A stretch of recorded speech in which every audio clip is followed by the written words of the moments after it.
नमस्कार साथियों, आज हम पीएम यशस्वी स्कॉलरशिप 2023 कक्षा 9th के लिए सोशल साइंस यानी सामाजिक विज्ञान का बहुत ही इम्पोर्टेंट क्वेश्चन पेपर है लेकर आ चुके हैं। और इस क्वेश्चन पेपर में आपके टोटल हैं 50 प्रश्न हैं वो होने वाले हैं।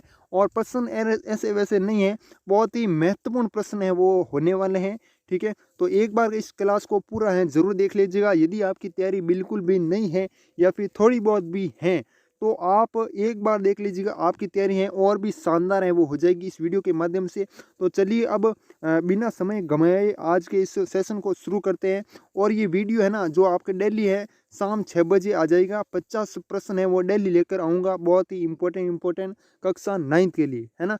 तो अब हम सीधे चलते हैं प्रश्न संख्या फर्स्ट की तरफ। तो देख सकते हो ये आपका रहा पूरा का पूरा क्वेश्चन पेपर। टोटल क्वेश्चन है, आप देख सकते हो 100। इसमें पहला प्रश्न क्या कह रहे हैं, इनमें से किसकी कुछ उपयोगिता है, मतलब किसकी उपयोगिता है ना। देखो पानी पानी तो सभी को चाहिए, मतलब उपयोगी क्या है, बहुत ही उपयोगी है। बिजली बिजली आज के ज़माने में तो बिजली है वो चाहिए, पहले पुराने ज़माने में तो मान लीजिएगा नहीं चाहिए थी, है ना, इतना है नहीं था। ठीक है, सब्जियां भी आज के टाइम में चाहिए। तो मतलब आपका ऑप्शन कौन सा हो जाएगा, डी ऑप्शन हो जाएगा, ये सभी हैं, बिल्कुल सही आंसर हो जाएगा, है ना। अगले देखो बहुत ही अच्छे तरीके से समझाऊंगा और ऐसे क्वेश्चन नहीं है, बहुत इंपॉर्टेंट है। देखो इनमें से किसका आर्थिक महत्व है, आर्थिक महत्व बताना है, मतलब जिनसे है ना हम रुपये वगैरह है वो पैसे वगैरह कमा सकते हैं ना। तो वो बताना है, लैंडस्केप, घरेलू उपचार, धातु या फिर इनमें से कोई नहीं। आर्थिक महत्व है वो बताना है। तो इसमें देखो भाई काफ़ी सारे स्टूडेंट को नहीं पता होगा कि ये लैंडस्केप है ना वो क्या होता है ना। तो वो भी मैं आपको बता देता हूँ। तो देखो लैंडस्केप मतलब भूदृश्य, भू दृश्य हिंदी में बता रहा हूँ, है ना।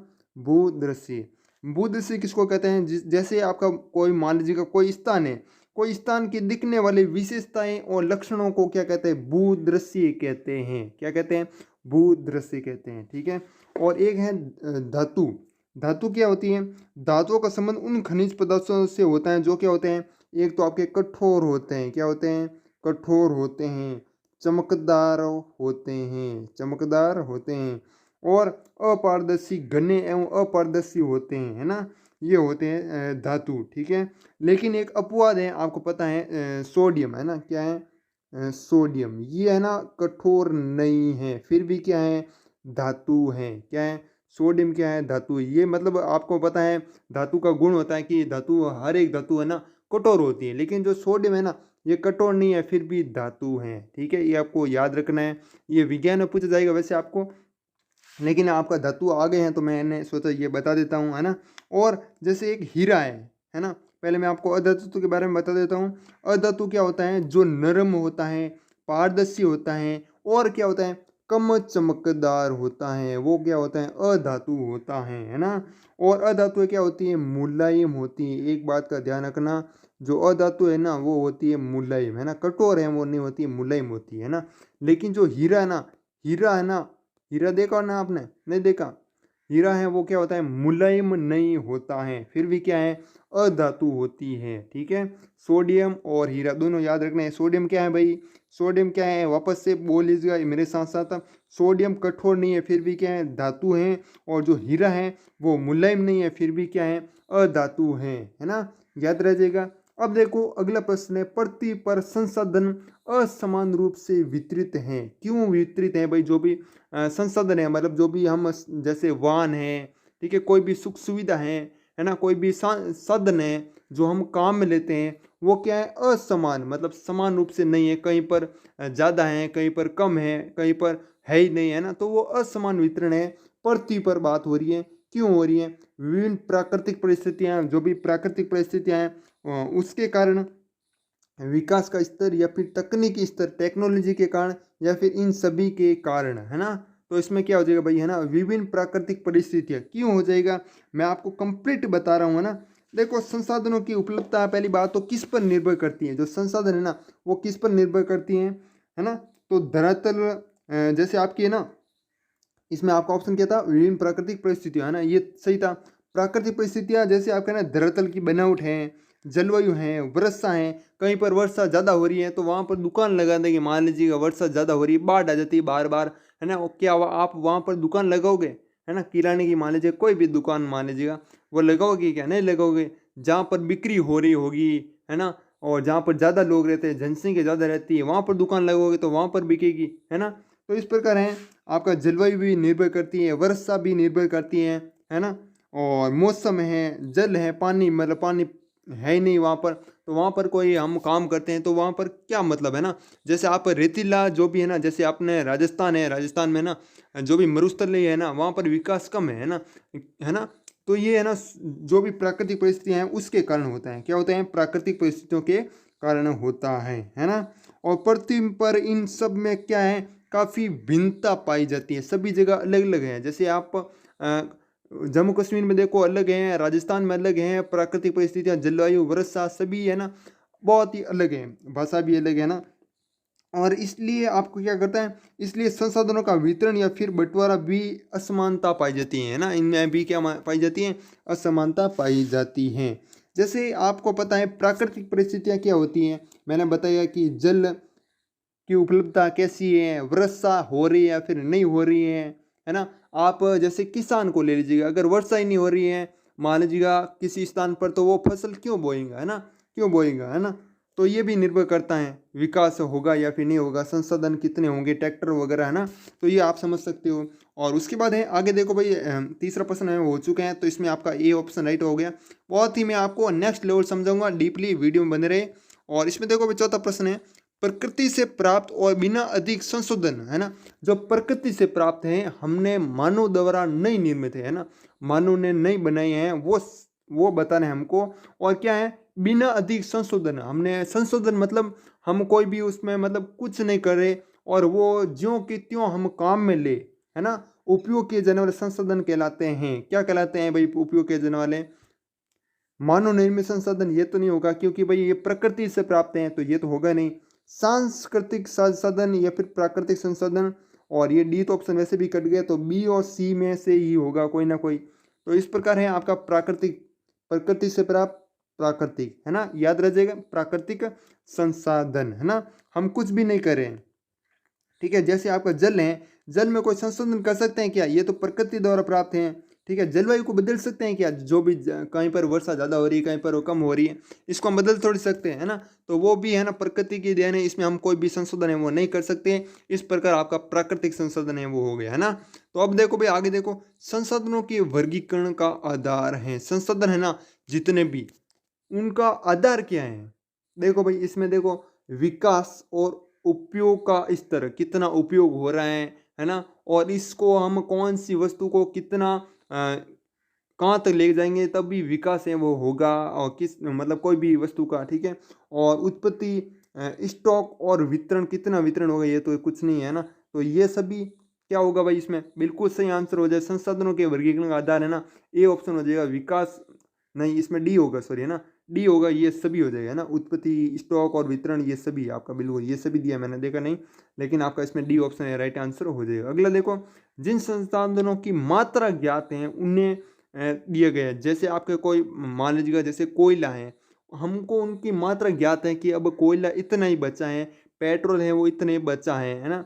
तो उन्हें क्या कहा गया, किस नाम से दिया गया, संभवित संसाधन, वास्तविक संसाधन, स्टॉक, या फिर ये सभी, है ना। जितने हैं वो उनकी मात्रा हमें ज्ञात है, मतलब वास्तव में उतनी ही मात्रा हमको ज्ञात है, तो वास्तविक संसाधन है वो राइट आंसर हो जाएगा। क्या हो जाएगा, वास्तविक संसाधन, है ना, कि वास्तव में इसकी इतनी ही मात्रा है ना। इस तरीके से आप याद रख सकते हो। उसके बाद चलते हैं आगे, देखो अगला प्रश्न है आपका 7वां नंबर है, जैविक संसाधनों का एक उदाहरण दीजिए। जो भी जैविक संसाधन है, पहली बात तो जैविक संसाधन है वो होते क्या हैं, जो संसाधन जैव मंडल से आते हैं उन्हें जैव संसाधन कहते हैं। समझ में नहीं आया, ओके कोई बात नहीं, मैं आपको और डीपली समझा देता हूं कि ऐसे संसाधन जो क्या हैं, जीवित हैं, जो क्या लेते हैं, सांस लेते हैं, सजीव अवस्था में होते हैं, निर्जीव अवस्था में नहीं होते हैं, जैविक संसाधन कहलाते हैं। समझ में आ गया अब, तो ठोको लाइक और करो सब्सक्राइब, है ना। देखो चट्टाने, खनिज, मिट्टी या फिर जानवर, तो देखो चट्टान है, चट्टान कोई सांस लेती है क्या, नहीं लेती। जीव होता है क्या इसमें, नहीं होता है। मिट्टी, मिट्टी में कोई जीव वगैरह होता है क्या, नहीं होता है।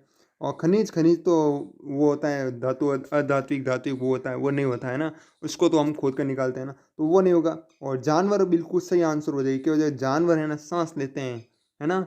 और अब देखो जानवर, अगला प्रश्न है कोयला एक उदाहरण है। जो कोयला है ना, कोयला किसका उदाहरण है भाई?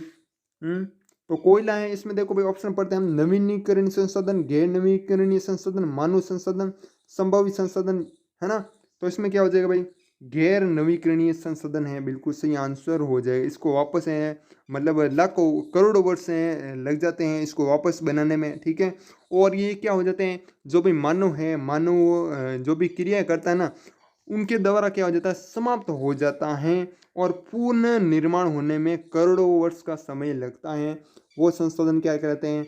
गैर नवीकरणीय संसाधन। जैसे कोयला है, कोयला में ना अभी जितना भी है ना कोयला, अगर वो सारा कोयला काम में ले लेना, जमीन के अंदर जो भी खोद के निकाल कर ले ले, है ना, तो वो वापस है ना उसको बनने में कितने साल लग जाते हैं? करोड़ों वर्ष हैं वो लग जाते हैं। ये बात का ध्यान रखना है।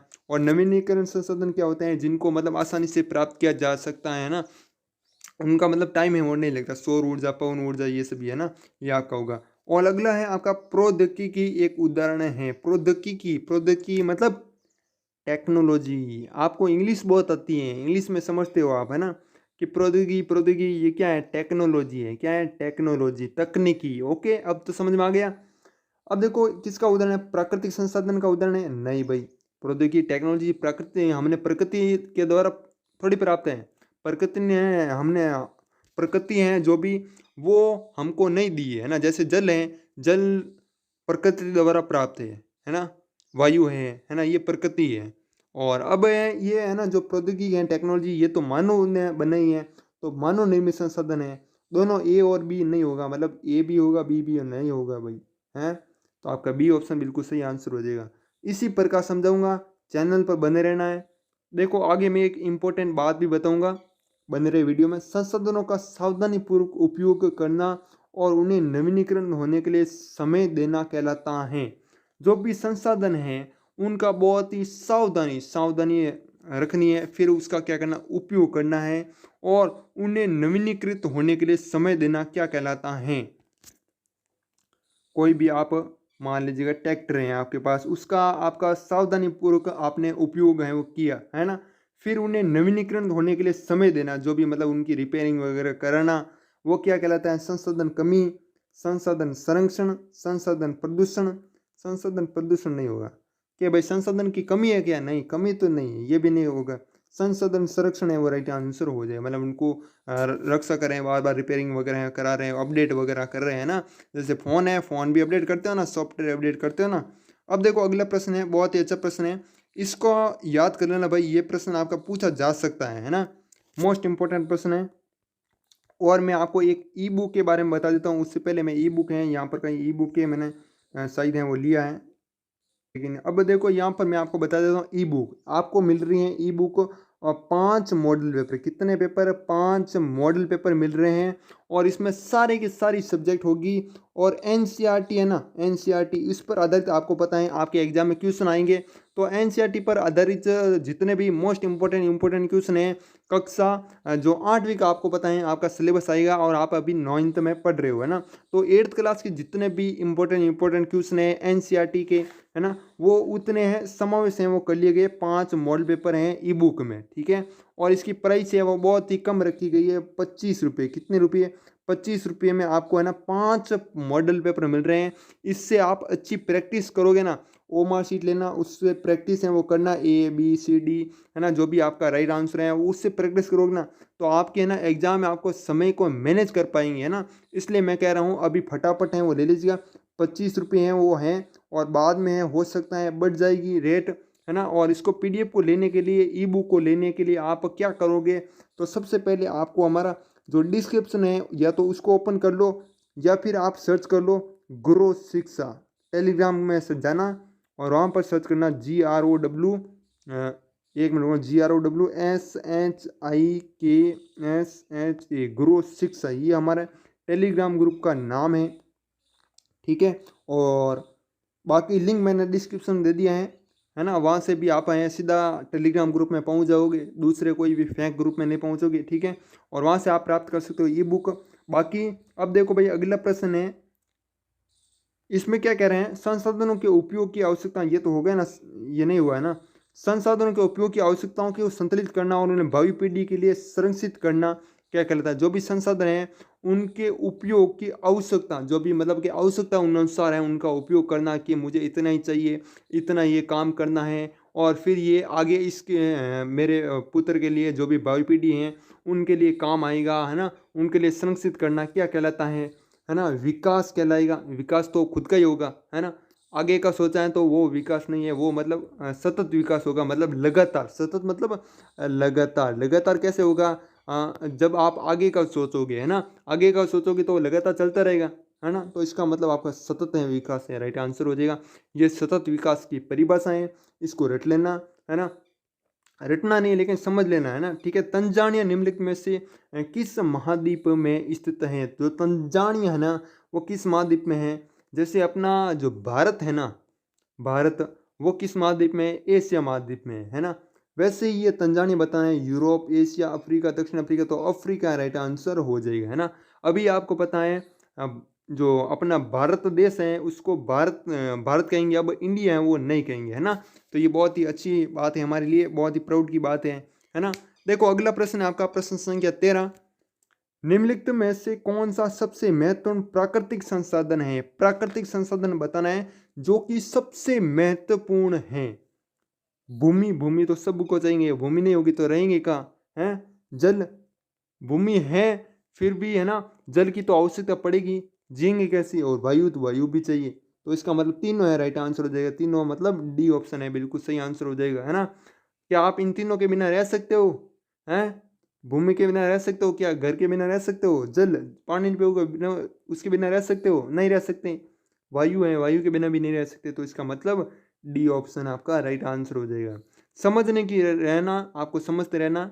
आगे, विश्व में जनसंख्या का असमान वितरण विभिन्न विशेषताओं के कारण है। विश्व में जो जनसंख्या है ना, किसी देश में ज़्यादा है ना, किसी देश में कम है, किसी देश में संतुलन बना हुआ है ना। जैसे अपने अपने है ना जो भारत देश है ना, उसमें भी राज्य में मान लीजिएगा किसी राज्य में अधिक है, किसी में कम है ना। गांव में देख लो, आप गांव में रहते हो तो गांव में जनसंख्या कम रहती है, शहर में ज़्यादा रहती है ना। तो उसकी विशेषताओं का कारण क्या है, भूमि और जलवायु। जलवायु बिल्कुल सही है। वनस्पति ये भी सही है ना। बस्ती ये भी सही है। लेकिन आपका ना इसमें देखो ये सभी सही है, पर आपको है ना दो ऑप्शन दिए हुए हैं। देखो एक तो इसमें भूमि भी दिया हुआ है, लेकिन इसमें तो एक, इसमें भी एक, इसमें भी एक, है ना। और इसमें जलवायु दो दिए हुए है ना। तो इसका मतलब ये आपका जो ये ऑप्शन है वो राइट आंसर हो जाएगा। बड़ा ऑप्शन है ना, वो आपका हो गया, है ना। अगला देखो भाई, अगला देखो, अगला सामान्य संपत्ति संसाधन का उदाहरण है। जो सामान्य संपत्ति है ना, पहली बात तो सामान्य संपत्ति होती क्या है ना, जिसका उपयोग हम सभी ले सकते हैं, है ना। कोई भी समुदाय है वो ले सकता है ना। जैसे बस स्टैंड है, रेलवे स्टेशन है ना। वो कोई भी सामुदायिक संपत्ति है, जैसे विद्यालय है।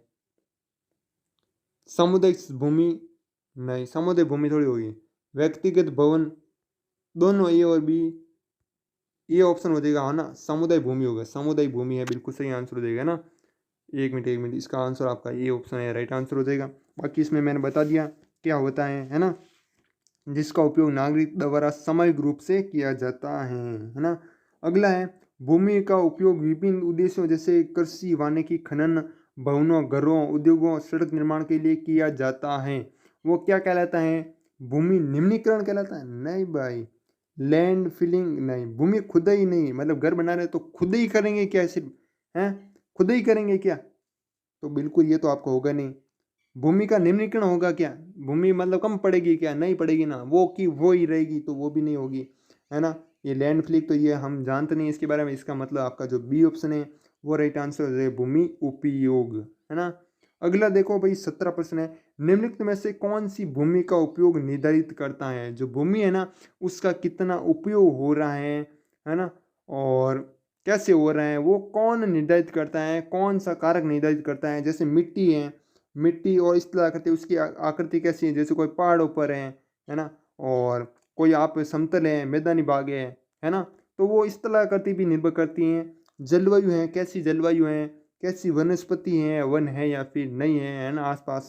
पानी की उपलब्धता कितनी है, वर्षा हो रही है या फिर नहीं हो रही है ठीक ठाक, है ना। तो वो भी ये सभी कारक हैं निर्भर करते हैं। इसका मतलब जो डी ऑप्शन है बिल्कुल सही आंसर हो जाएगा, है ना। अगला देखो भाई, अगला अगला है आपका 18वां। ऑस्ट्रेलिया अपने, एक मिनट इसको कट गया है ना, इसका ऊपर रहा प्रश्न। ऑस्ट्रेलिया अपने क्षेत्रफल के सबसे बड़े हिस्से का उपयोग करता है, किसके लिए करता है? जो ऑस्ट्रेलिया है ना, ऑस्ट्रेलिया का जितना भी क्षेत्रफल है ना, क्षेत्रफल के सबसे बड़े हिस्से का उपयोग करता है कोई भी हिस्सा मान लीजिएगा। वो किसके लिए करता है? चारागाहों के लिए, फसल भूमि के लिए, वन के लिए, अन्य उपयोग के लिए। तो चारागाहों के लिए राइट आंसर हो जाएगा। अगला है मिट्टी की जो निचली परत है ना, मिट्टी की 3 परतें हैं वो होती है। एक होती हैं उप मिट्टी, मूल चट्टान या फिर अपसहित चट्टान। ये तीनों परत होती हैं और इसमें से आपका राइट आंसर कौन सा हो जाएगा? राइट आंसर हो जाएगा बिल्कुल मूल चट्टान। जो निचले वाली परत होती है वो होती है मूल चट्टान, फिर उसके ऊपर आती है उप मिट्टी, फिर सबसे ऊपर आती है अपसहित चट्टान, उप अपसहित। ठीक है, तो इसका मतलब आपका जो बी ऑप्शन है वो राइट आंसर हो जाएगा, है ना। मिट्टी की निचली पूछा हमें तो निचली राइट आंसर हो जाएगा। निम्नलिखित में से किसका उपयोग मृदा संरक्षण के लिए किया जाता है? जैसे मल्चिंग है, शेल्टर बेल्ट है, कटूर जुताई है, मतलब हाथ काफ़ी सारी जुताई है वो करेंगे, है ना। तो वो भी है ना मृदा संरक्षण के लिए किया जाता है ना। तो इसका मतलब ये सभी आपका राइट आंसर हो जाएगा, डी ऑप्शन है राइट आंसर हो जाएगा। भूजल का उदाहरण कौन सा नहीं है? जो भूजल है ना, जो हम जमीन से निकालते हैं ना, वो होता है वो कौन सा नहीं? नदियों में बहता पानी, कुआं के माध्यम से पानी, कुएं से तो कुआं का जो पानी है वो तो हम जमीन से निकालते हैं, तो वो भूजल में के अंदर आता है। हैंडपंप के माध्यम से पानी, हैंडपंप के माध्यम से भी वो पानी है वो ज़मीन के अंदर से निकालते, तो ये भी सही है ना। हमें पूछा है कि कौन सा नहीं है ना।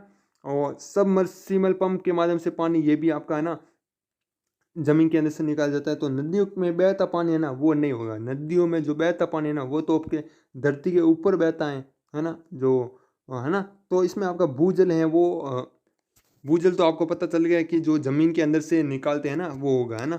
और बाकी इसमें कौन सा नहीं है? तो आपका ये ऑप्शन हो गया नदियों में बहता पानी, है ना। अगला देखो, निम्नलिखित में से कौन सा प्रसिद्ध पक्षी अभ्यारण्य है? कौन सा प्रसिद्ध पक्षी अभ्यारण्य है? गिर वन, काजीरंगा राष्ट्रीय उद्यान, भरतपुर अभ्यारण्य, दूधवा में टाइगर पार्क। तो बिल्कुल सी ऑप्शन है राइट आंसर हो जाएगा। इसके बाद है अगला प्रश्न है प्रश्न संख्या 23। वन है, वनों का क्षेत्रफल बढ़ाने क्यों आवश्यक है? जैसे मान लीजिए पहले जो क्षेत्रफल था, क्षेत्रफल में से वन इतने थे, ठीक है। अब है इसकी बढ़ा दिया, क्षेत्रफल है वो बढ़ा दिया, इतने में अब वन कर दिया, है ना। ठीक है, तो ये वन है वो क्यों बढ़ाए गए हैं, है ना। तो वो क्यों बढ़ाए गए हैं? पारिस्थितिकी संतुलन बनाए रखने के लिए। वन वायुमंडल से कार्बन डाइऑक्साइड को अवशोषित करते हैं। आपको पता है जो पेड़ पौधे होते हैं, हरे पेड़ पौधे, है ना, वो क्या करते हैं? कार्बन डाइऑक्साइड है अवशोषण करते हैं, और जो ऑक्सीजन है वो क्या करते हैं? छोड़ते हैं, ठीक है। और ऑक्सीजन कौन लेते हैं? हम लेते हैं, मतलब मनुष्य हैं वो लेते हैं, ठीक है, जो भी जीव है ना।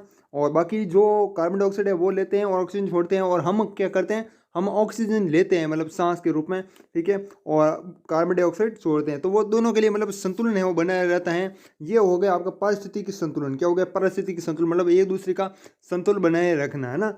और बाकी ये तो आपको समझ में आ गया होगा, ये अवशोषण करते हैं।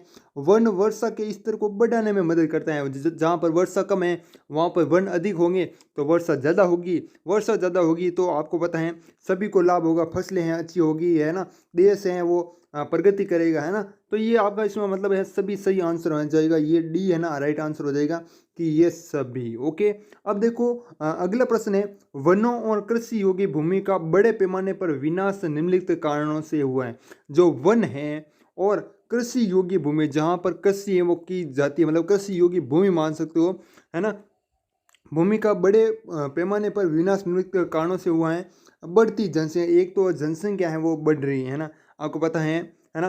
भारत है वो चीन को भी पीछे छोड़ चुका है अब जनसंख्या में, है ना। और जनसंख्या की बढ़ती मांग है, जो भी मांग है, जैसे आपको पता है अभी जनसंख्या ज़्यादा बढ़ेगी तो क्या होगी? बेरोजगारी है वो होगी, ठीक है। रोजगार है, रोजगार तो वो के वही रहेंगे, है ना। और जो भूमि है वही का वही रहेगी, तो ठीक है, जनसंख्या बढ़ती रहेगी तो उनको रहने का स्थान भी कम मिलेगा, है ना। तो इसलिए वो क्या करते हैं? वन को काट देते हैं, फिर है ना उनका मतलब विनाश है वो कर देते हैं, है ना। और कृषि वो भी कम हो रही है ना।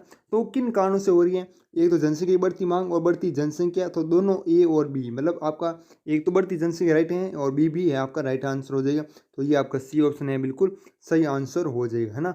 अगला देखो भाई, अगला प्रश्न है आपका 25 नंबर है, उत्खनन एक प्रमुख पर्यावरणीय चिंता क्यों बन गया। जो उत्खनन है ना, जो भी खोद रहे हैं ना, है ना, कोई भी चीज़ हो, क्योंकि खनिज प्रदूषक हैं। उत्खनन गतिविधियों से उठने वाली धूल के कारण पर्यावरणीय चिंता, पर्यावरण मतलब जो हमारा पर्यावरण है, आसपास का पर्यावरण है, ठीक है, वो उसके लिए पूछा हमें, क्योंकि ये लोगों की को विस्थापित करके किया जाता है, इसका ये तो है हो नहीं, और डी है होगा नहीं, क्योंकि खनिज प्रदूषक है। खनिज प्रदूषक कैसे हैं भाई, इसको तो हम सही से इस्तेमाल लेते हैं ना, तो ये भी नहीं होगा, तो आपका ये बी ऑप्शन हो जाएगा, से उठने वाली धूल के कारण, ठीक है, जो धूल उड़ती है ना, तो वो आपका है वो राइट आंसर हो जाएगा, है ना, तो इसका मतलब बी ऑप्शन राइट आंसर हो जाएगा।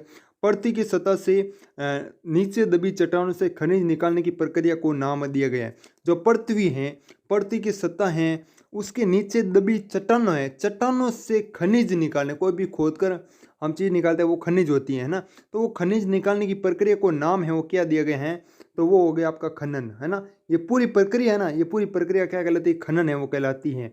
जो खोद के बाहर निकालते हैं ना वो खनिज है ना, वो क्या है, खनिज है ना, और जो प्रक्रिया पूरी है वो खनन होती है ना, तो आपका बिल्कुल सही आंसर हो जाएगा। अगला है साफ्ट का एक उदाहरण लिखिए, है ना। साफ्ट का उदाहरण लिखना है, सतही खनन, गहरे बोर, कयू एफ किनारे ड्रिलिंग, इनमें से कोई नहीं, तो बिल्कुल सही आंसर हो जाएगा, बी हो जाएगा, गहरे छिद्र। क्या हो जाएगा, गहरे छिद्र है, और आंसर बोर नहीं होगा, छिद्र हो जाएगा, ठीक है, बोर छिद्र। ओके, अगला वह कौन सी प्रक्रिया, इसमें देखो यहाँ पर कट गए हैं, वह कौन सी प्रक्रिया जिसमें सतह के निकट स्थित खनिजों को खोदा जाता है। जो भी सतह है, सतह के निकट, जैसे आपकी पृथ्वी है, पृथ्वी के है ना, सतह के निकट ही खोदा जाता है, ज़्यादा है नीचे नहीं जाया जाता है, तो वो खनिज है वो होता है, वो कौन सा होता है, ड्रिलिंग, ऑफशोर ड्रिलिंग, उत्खनन, निष्कर्षण, ठीक है। एक होता है चट्टान के नीचे, वो तो मैंने बता दिया आपकी खनन होती है ना। जो भी चट्टान है पृथ्वी के नीचे सतह में जो चट्टान पाई जाती है, उस चट्टान के नीचे से जो खोद कर निकाला जाता है खनिज, वो प्रक्रिया कहलाती है खनन, है ना। लेकिन हमें पूछा है कि जिसमें सतह के निकट, जो सतह है ना, पृथ्वी की सतह, ऊपरी सतह, है ना, सबसे ऊपर जहाँ पर अभी हम आप खड़े हो, बैठे हो, है ना, तो वो कौन सी प्रक्रिया कहलाती है, निकट स्थित खनिजों को खोदे जाते, तो वो कौन सी प्रक्रिया होती है, तो आपका बिल्कुल है उत्खनन हो जाए। क्या हो जाएगा, उत्खनन, उसे उत्खनन कहते हैं ना, उसको हम फिर खनन नहीं कहेंगे, है ना। और अगला है प्रश्न आपका, उस प्रक्रिया का नाम बताइए जिसमें पेट्रोलियम और प्राकृतिक गैस निकालने के लिए गहरे कुएं को खोदा जाता है। तो ये तो आपको याद रखना पड़ेगा, है ना, पहली बार पढ़ रहे हो तो याद रखना जरूरी है कि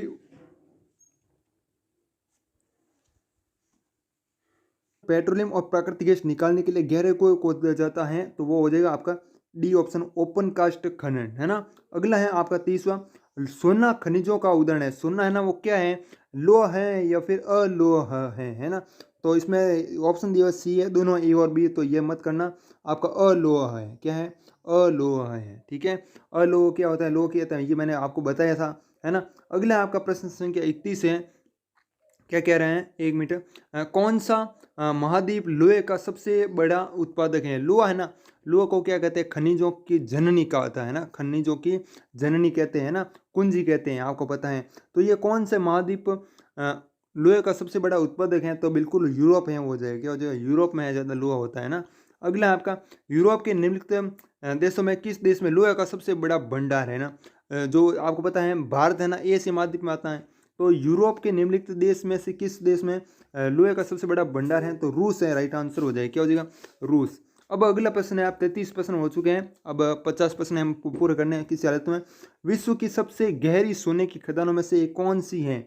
देखो कोलार, आपको पता है कोलार, देखिए ना, जैसे आपकी केजीएफ में है, केजीएफ चैप्टर 2 या फिर फर्स्ट देखा होगा आपने, तो उसमें आपकी कोलार फील्ड आती है ना, सुना होगा आपने, तो उसमें आपका कोलार है वो राइट आंसर हो जाएगा। ये है ना सबसे गहरी सोने की खदान है ना, उनमें से एक है ना, तो याद होगा अगर केजीएफ देखी है तो, ठीक है, नहीं देखे तो कोई बात नहीं, अब याद हो जाएगा।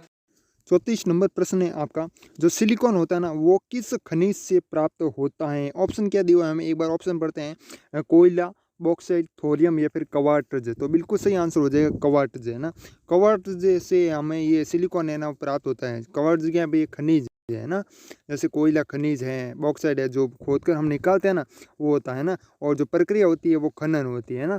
अगला इसमें देखो 34 कौन किस, ये तो हो गया ना, अगला अगला इसमें ये 34 वापस सब गए, क्योंकि कट गया था ना, इसलिए वापस सब गया, कोई बात नहीं। अगला प्रश्न देखो, खनिजों के संरक्षण के उपाय सुझाइए। जो भी खनिज है ना, जैसे कोयला है, अभी मैंने आपको बताया है ना, तो ये खनिज है, तो इसका संरक्षण करना है मान लीजिएगा। तो इसके लिए हम क्या करेंगे, खनन की प्रक्रिया में अपशिष्ट को कम करना, जितना हो सके उतना कम कचरा करना, है ना। जितनी कोशिश किया भाई सारा का सारा हमें काम लेना है, लेकिन कचरा है वो कम करना है ना। तो ये आपका ये भी सही है। खनिजों का पुनर्चक्रण कि भाई हो सके तो इसको वापस है किसी न किसी तरह यूज करो वापस, है ना। जैसे प्लास्टिक की बोतल होती है ना, पानी पी लेते हैं, लेकिन जो प्लास्टिक की बोतल होती है ना वो खाली होती है, उसमें हम पानी फिर से भर लेते हैं ना, तो वो वापस से यूज हो सकती है ना। तो ये होता है पुण्य चक्रण, है ना। तो इसी प्रकार है खनिजों का जो संरक्षण है ना वो पुण्य चक्रण से भी किया जा सकता है। तो इसमें बी ऑप्शन बी है सही आंसर, है ना। अगला है आपका दोनों है, सी ऑप्शन है कि ए और बी है ना, दोनों बात है वो सही है। तो इसका मतलब हमें भी सही लगी भाई, तो इसका मतलब सी हम राइट मान लेंगे। अगला है निम्नलिखित में से कौन सा घर पर ऊर्जा बचाने का तरीका नहीं है। देखो भाई प्रश्न है वो ध्यानपूर्वक पढ़ना है। हमें क्या पूछा है कि तरीका है नहीं है। हम जो घर पर होते हैं ना, जो बिजली होती है ना, वो उनको हम नहीं बचा सकते हैं, वो तरीका है वो काम नहीं करता है ना। उपयोग में न होने पर लाइट बंद कर देना ये तो काम होता है ना। हम मतलब हम जैसे कोई घर पर है, बल्ब देख लो, हम उसका उपयोग नहीं करें, हम बाहर चले गए तो उसको बंद कर देंगे, लाइट बंद कर देंगे, तो ऊर्जा तो बचेगी। सही है एकदम। उपयोग में ना होने पर गैस बंद रखना, अगर हाँ गैस भी सही है ये भी, कि हम कोई चीज़ काम में नहीं ले रहे हैं तो उसको बंद कर देते हैं ना। और दिन के समय लाइट चालू करना, और ये तो हम दिन में करते हैं। मान लीजिए घर में अंधेरा है तो हम दिन में भी करेंगे रात में भी करेंगे, है ना। तो ये भी सही है। खुले पैन में धीमी आंच पर खाना पकाना, खुले पैन में अब धीमे रखो या फिर स्पीड रखो, खाना पकेगा, जल्दी पकाना है ना। लेकिन हमें धीमे से क्या होगा, है ना। तो धीमी आंच पर खाना पकाना ये तो नहीं होगा, ये इसका कोई मतलब नहीं है। खर्च तो वही होगी ना, चाहे आप धीरे रखो चाहे स्पीड करो, है ना। यही बात है। ओके, अब देखो पेट्रोलियम को काला सोना कहा जाता है। आपको पता है पेट्रोलियम है वो, इसको काला सोना कहा जाता है। क्यों कहा जाता है, इसका रंग काला है इसलिए इसको काला सोना कहेंगे। इसका रंग पीला है नहीं, यह मूल्यवान है।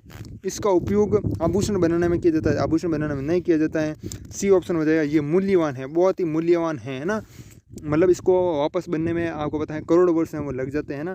तो इसमें आपका बिल्कुल सी ऑप्शन है राइट आंसर हो जाएगा, है ना। बहुत ही मुश्किल से मिलता है पेट्रोल।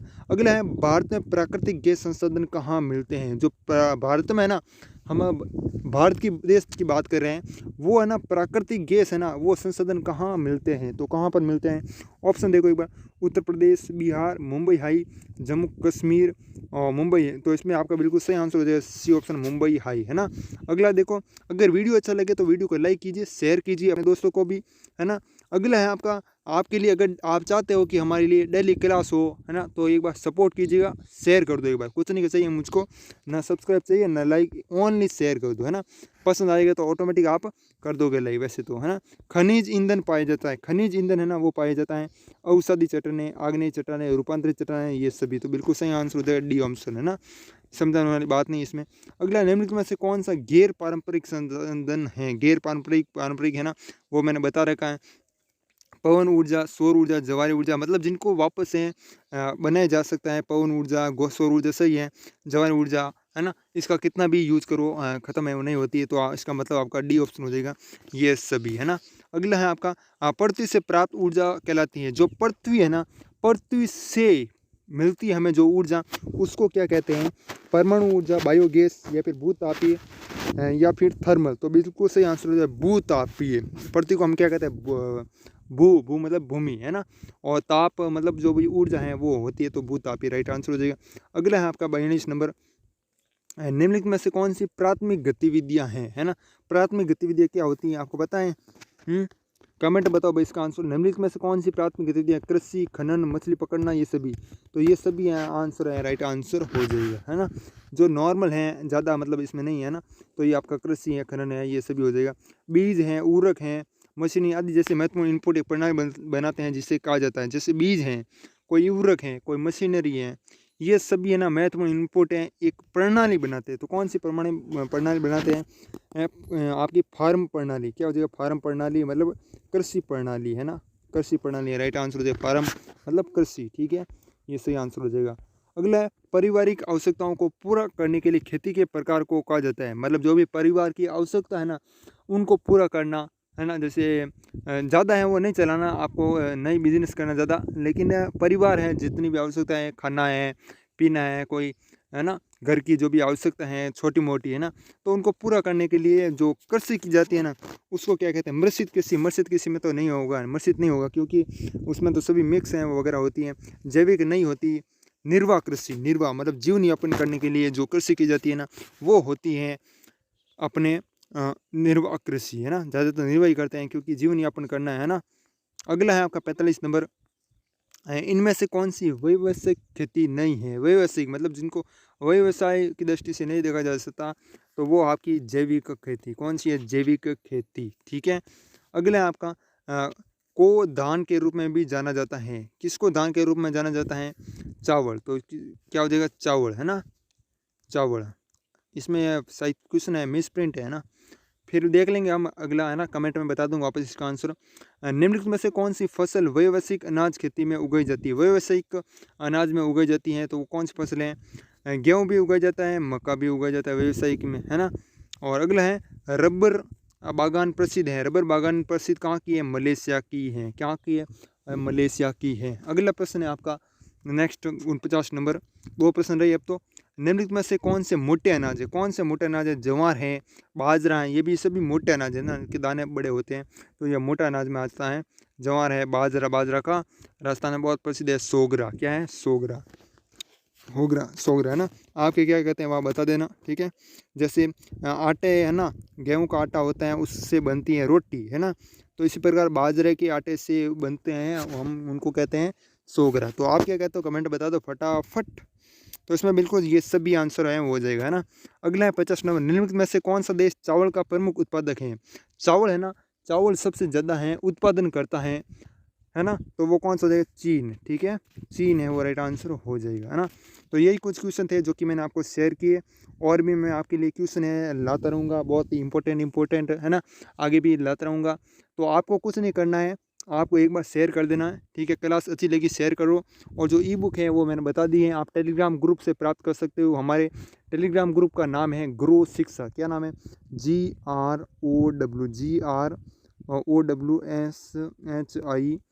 GROWGROSHIKSH, ये हमारे टेलीग्राम ग्रुप का नाम है। सर्च कर लेना और जुड़ जाना, वहाँ पर ही PDF मिलेगी, वहाँ पर ही आपको ई बुक है दे दी जाएगी, ठीक है। तो बाकी मिलते हैं नेक्स्ट वीडियो में, तब तक के लिए जय हिंद, जय भारत, वंदे मातरम।